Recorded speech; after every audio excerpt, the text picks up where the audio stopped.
Podcast.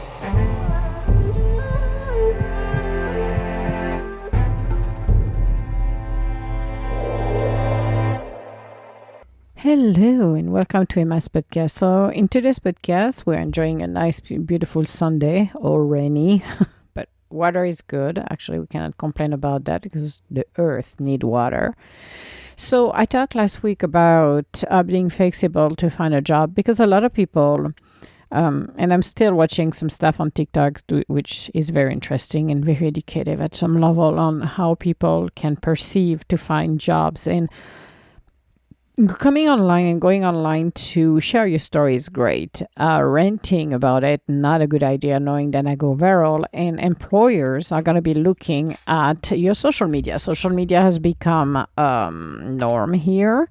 But you have to remind yourself as well that when you are on social media, everything you have, unless you get your own business or you're in a specific line of business, will impact companies. And companies, everybody, like I mentioned last week, you are the face of the company. And it sounds a little strange for people because, like, well, I'm not the face. Yes, you are. It doesn't matter if you work in the IT or you're in sales or wherever you are, you're the CEO, you're representing the company. So they want to make sure that it's not fitting the mold, but it's, as we're getting more flexible in regards of tattoos, in regards of hair color, which I had hair color since I was a kid. So I love to make and do hair colors and do a lot of things that you see here and now continue to happen. Same with the tattoos and things like that. You have to look at as well, look at the corporate world where, they don't have, as a corporate, don't have to hire you. So being flexible also is not only talking about the physical appearance, but also your demeanor and talk about being creative when it comes to job search. I talked about contracts because a lot of people are thinking, well, if I get hired, I will get hired for the rest of my life. And no, things turn around very quickly when you are a permanent person. You're at the mercy of the market. You're at the mercy of the CEO when they decide to make changes, reorganization. Still doing merger and acquisition, which is something that, most companies do. You have to be mindful and remind yourself this is only a job. This is not what you're going to spend your next 30 years in there, unless you're part of the retail world where you can spend your entire lifetime and retire there. But in some cases, you are dependent of a lot of parameters that are out of control for you. So looking at a job search, again, be creative. Even on TikTok, they do give a kind of good advice on some stuff on job that you can do on the side. And start, I would say, one of the easiest things, and I did it when I was in Europe as well for a while, was contractors. And there's nothing wrong with that, actually, because, again, you're exploring what you want to do and where you want to be. So I explored this, and I explored also negotiating salary, because a lot of people don't even think much about their salary, and they all assume, well, it's going to be this, or they don't know that when they jump boat and go to another company, and I've seen too many people doing this, take a pay cut. Because out of desperation, out of whatever, and they did not negotiate their salary. There is always a way to negotiate your salary. There is always a way to come to a middle ground, unless the company will not show, and that's happened some of them, so they already showed the red flag on this one. They will not be as flexible, or at least negotiating something that is fair market value. Know your fair market value as well. Like I mentioned last week, for some no, that's not last week because I recorded it last week, but it's gonna play on Monday, and this one is gonna be published on Wednesday. So Monday's episode, we do talk about our salary and negotiating the salary, and do your homework. look at what is your fair market value, but what do you bring to the table? Because a lot of people, when you're negotiating, just because that's not, I have a diploma. Well, good for you if you have a diploma, but what skill set, what can you do to help the company? This is how you have to turn yourself in when you're looking at negotiating salaries, because you have to justify. You cannot just say, oh, because, and I want this. It's like, okay, you can try. They could have a good chuckle on this one, and you're not going to get what you want to, but you can negotiate it properly with the hiring manager. Remember, the key is the hiring manager. It is not the HR person, because the HR person follow the direction. They're not the one to negotiate. They're not the one. They're going to be supervising you at the end of the day. It's going to be your hiring manager. So that's the person you want to talk to. Again, never talk about your salary in the first one or second interview. You want to focus on the job. You want to be interested of who they are. You interviewing them as well. And that applies for people who are coming fresh out of school, because the most mistake they make is, oh yes, I want my, the 5-year plan. That's always something that irritated the life out of me when people were like, I said, that's a question that should have been banned many, many years ago. And I always felt irritated because it's one of them that's going to make you lie. Literally lie. Well, I want to be a manager in 5 years. Really? Well, option number 1, you win at the lottery and you go buy your own island and Amazon deliver all of your package via drones. 2, you get hit by a bus and you're not there anymore. 3, sorry, sounds gruesome, but it's not. 3, you're going to end up marrying somebody, and if you're young, and if you're not married, if you don't have kids, you're going to have kids, or you can have kids extra, who knows.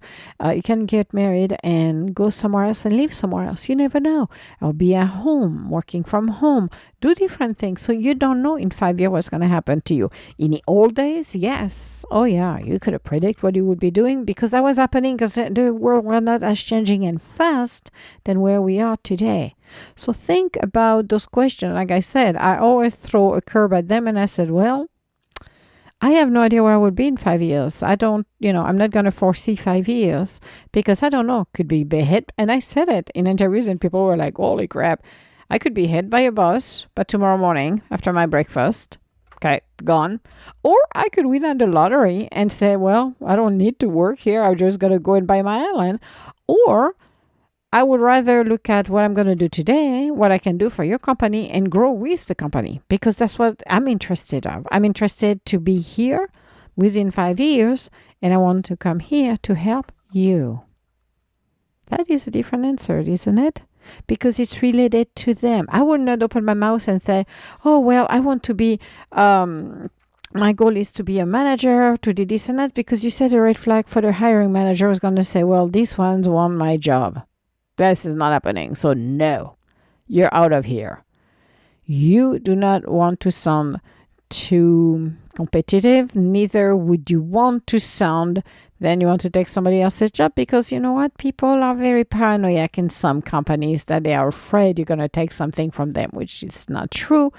Their job is their job. Your job will be yours. This is what it is. But some people do get extremely nervous. So do you really want to set it up to the point that you're failing? Or would you be more interesting to see what you can do and support the company? So the focus is, and remember, companies, when they hire people, they invest a lot of money on the people, and it's on the training, the hours, the trainings, and everything. So if you are interested about a company and you feel it's a good fit, then you pursue that. If you feel it doesn't work, then walk away. I have done that in some interview in the past where I did not fail by talking to the manager. This was a good fit, and I did not take the contracts because I did not like it. Something was off. That wasn't for me. Bow down. Always observe when you go into a company. Don't just put your nose into a phone. Just wait patiently and watch what's going on. Watch how the receptionist is interacting with everybody. Watch the demeanor of everybody. Feel how you feel within a room. I remember I worked in a company where you could feel how negative that group was. You could have cut it with a knife, literally. You could have feel it. It's like, holy crap, I do not like this environment. Check it out. Even if you cannot do it physically, but you do it remotely, look at people's demeanors, how they interact with you. So those are the tips that to me are essential.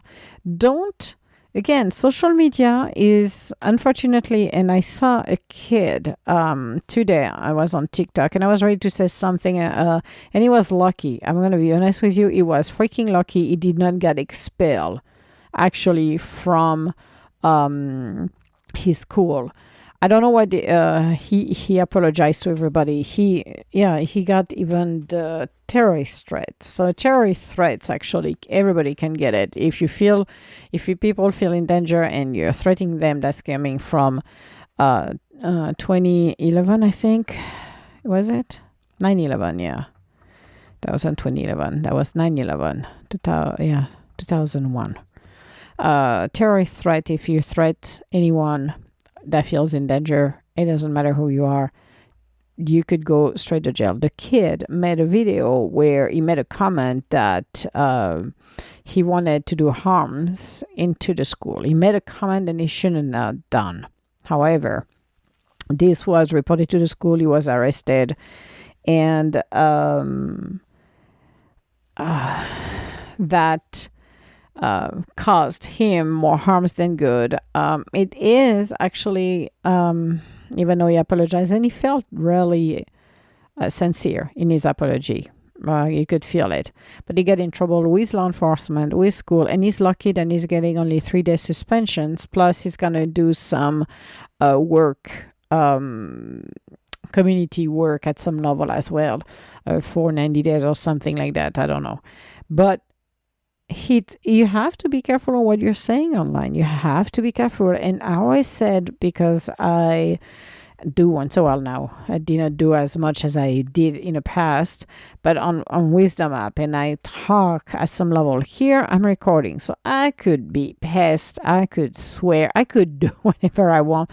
I stop, delete, and put it in a box. Okay, so I could do and say anything I want. You guys will never know. However, when you're like on TikTok, you're posting stuff on TikTok, or you're live.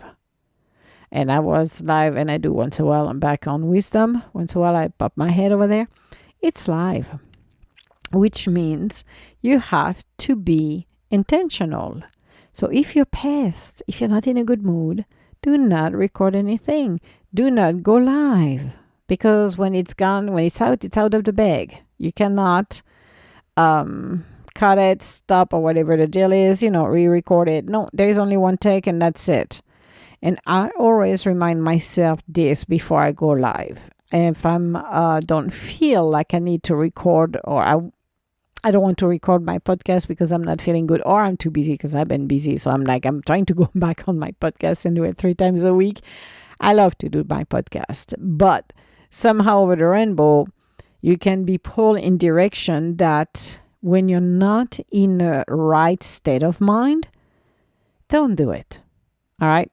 Because you don't want this. You don't want this to haunt you bite you in a rear end at the end of the day. Same thing here when you're looking at your social media. When, younger generation don't understand because they're born within the social media world. They don't understand there is a real world, and there is this world who never goes away, because it goes from one server to another, to another, to another, which means you think you deleted something online. It's not only you purge it, unless you hire some companies who will go and spend thousands of dollars to try to remove things from everywhere. When it's in the server, it's gone, because another one's going to pick it up and blah, blah, blah. So it's like the domino effects. When you pass your interviews, because even if HR said it years ago, and I was laughing, I'm like, liars, pen on fires. They wanted for their own liability. HR said, well, we do not look at social media, blah, blah, blah. We don't, because that if you put something on social media, you're half drunk and you're upside down or whatever you're doing, totally crazy. And the hire manager see that and he said, I'm not going to hire for that person for that reason. Well, HR had to cover for the company and making sure that they were not being sued. However, Social media is available to everyone at the tip of a finger. And guess what? Every hiring manager will look at your social media no matter what. Okay. So be aware of that. Maybe you don't care. Maybe you're like, I don't give a crap. I own my own business. Good for you if you're on your, I own my own business. So, yes, do whatever you want to do. That's okay. But when you are ready, especially younger generation, and you're partying too much because now it's recorded everywhere. Everybody has their phone. So no matter if you're going to get mad or anything like that, it's going to be recorded. It's going to go live and people get fired. Now, people will not get hired if they can see you got a meltdown, because that will show to them then, oh boy, if I'm saying somebody, if I'm coaching you and you're losing it the same way you lose online, no thank you. We're not going to deal with this kind of behavior. So things relaxed throughout the years, but not everything. And you have to be mindful. And it's hard sometimes to be mindful when you feel like just let it out and say what you got to say. Sometimes it's better to, what we have said, wait 10 seconds before you open your mouth. It's a good advice. So when you're looking at where you are, think outside of the box and follow your gut feeling on everything you're doing. Because I know out of desperation or fear of the unknown, you have to learn to lean on the unknown. And that is not that easy to do. Not at all.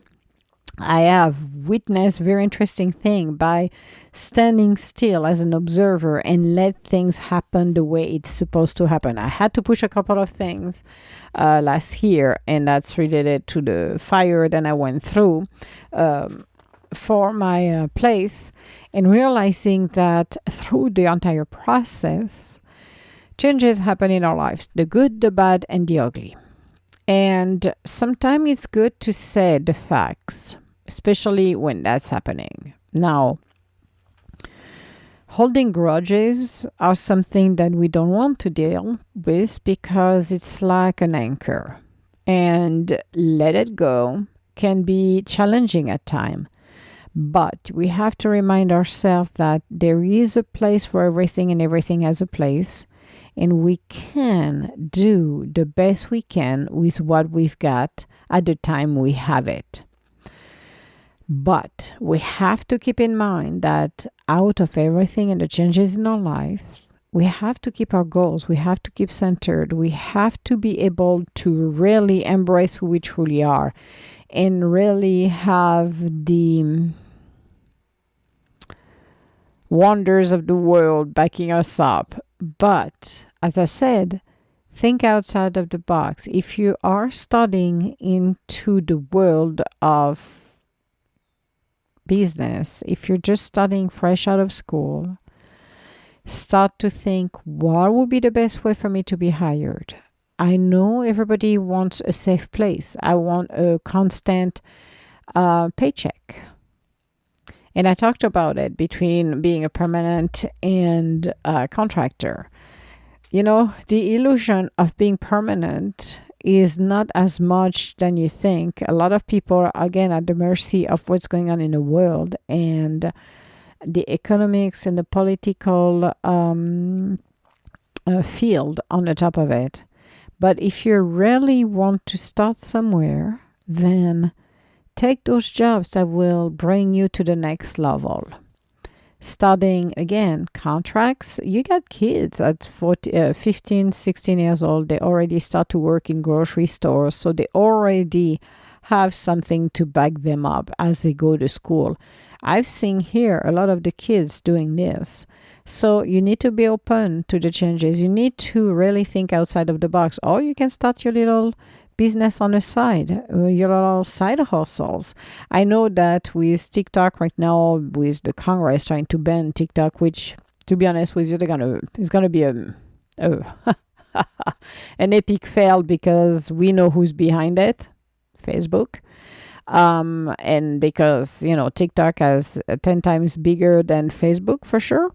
They don't like competition, but the problem they're going to face is TikTok is already creating something here in the US based, and it's called TikTok Notes. So that's mean everybody is going to be converting their TikTok to TikTok Notes in 15 minutes. But what is interesting to see within TikToks, you can see a lot of young people and everybody actually, because you see every ages, which is very interesting, who have their own business and they are doing it online and live, which is awesome. This is called American Dream. That's capitalism right there. It's being able to start your business. So there is this one way to start your business. But if you're interested to just go into the real world, think about the different way you can obtain a job. And again, those companies who say they hired, I will go very easily to a contractor position because those are the most sick and easier way to get into a company. So think about this and use the help of the bot and the AI to create your resume, to beef up your resume if your resume is extremely light. But use those. Use your imagination. Be creative. Creativity help a lot, but learn to negotiate your salary. Learn to clean up your social media and keep something relevant and not too, I would say, we said in Europe, ole ole, meaning if there is some content, they are a little bit too risky, then put them into a private group on your Facebook or wherever you are, Instagram, Facebook, wherever, it will be just fine. But think about it. We want to change the world, but the world doesn't change in 15 minutes. And you will learn this like everybody else is. There is an evolution, and that evolution takes some time. It starts with one movement at a time from one person. And we're all in the same, trying to get our life better, trying to move up to a better level in our lives and continue that evolution. So that was the podcast for today, and a little treat actually, because my beautiful friend, and I have to ask actually Jenner Zeno, who I love to work, because there is more stuff you're gonna hear than we are creating from Studio Stargazer, which is an awesome way for us to do. I love to do his stories. He's such a genius and the music is beautiful. I have to put the background music actually back on my podcast. I forgetting to do that, which shame on me. But he created another for me music soundtrack. So listen to the end because this is beautiful from Studio Stargazers. And I forgot what the name is. Let me pull out my, hello. Where is it? I need to figure it out because I need to give the right soundtracks, which is Where Do We Go? I love that soundtrack, and he's such a creative person. He can use this music, Where Do We Go, which is a beautiful soundtrack, and put my voice over it. So enjoy that new track. I'm going to ask him to do the shorter version as well. So we are doing Spirit of the Universe, the short version, too, as the intro, and the exit music is beautiful. It's called Where Do We Go? All my love, guys, and I will talk to you later. Bye now.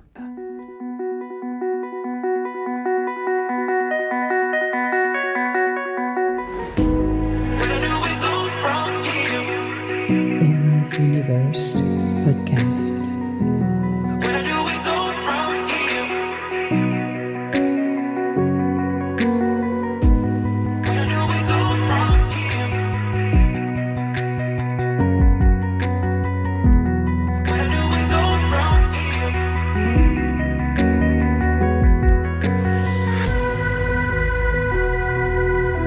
Emily's Universe podcast.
Radio.